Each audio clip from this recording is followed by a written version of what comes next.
Bonsoir à toutes et à tous, Madame la maire, chers collègues. Alors, dans le cadre de l'étude environnementale, ça a fait question en commission, parce que si vous vous rappelez, il y a quelques temps, quelques mois, même années désormais, on a adopté ici le plan guide du quartier de la Gare.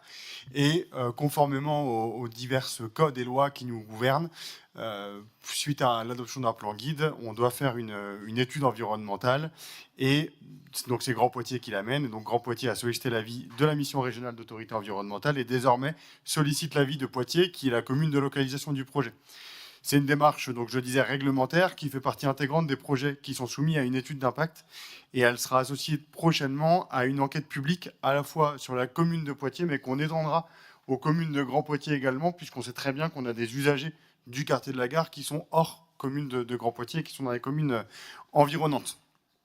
Hormis cet aspect purement technique, il ne fait aucun doute pour la ville de Poitiers que le projet de Grand Poitiers entre en gare présente un intérêt écologique, économique certain, mais également un intérêt d'amélioration du cadre de vie des habitants déjà là, tant dans sa conception que dans ses futurs usages. On en a parlé un petit peu au début du conseil, mais répondre aux enjeux de sécurité, de vie dans le quartier, c'est aussi le requalifier, c'est aussi remettre de la vie, de l'activité économique, des loisirs, de la culture, du sport, etc. Et c'est bien l'ambition de ce projet.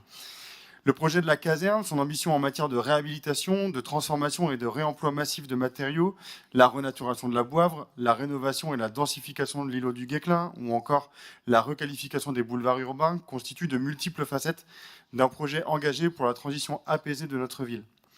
La maîtrise de plusieurs îlots urbains, ainsi que la participation volontariste de nombreux partenaires tels que France Travail, La Poste, SNCF Gare et Connexion ou encore Orange, et j'en oublie, donne une dimension majeure à ce projet d'intérêt communautaire.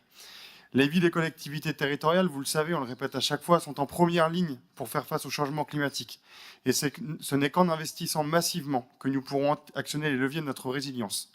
En zoomant un peu à l'intérieur de ce projet gare, je l'ai déjà évoqué, mais l'exemplarité et l'ambition de la rénovation de la caserne illustrent la diversité de ces investissements et montrent la convergence des investissements en matière de transition écologique, de développement économique et de justice sociale. Il s'agit donc là d'un développement sobre, plutôt que dispendieux, au service de ses habitants, pour une transition écologique et efficace, alliant à la fois objectifs de transition écologique et dynamisme économique de notre territoire. Je profite donc de ce vote pour réitérer, mes chers collègues, le soutien appuyé de notre ville à ce projet d'envergure qui transformera le visage de Poitiers dans les années à venir.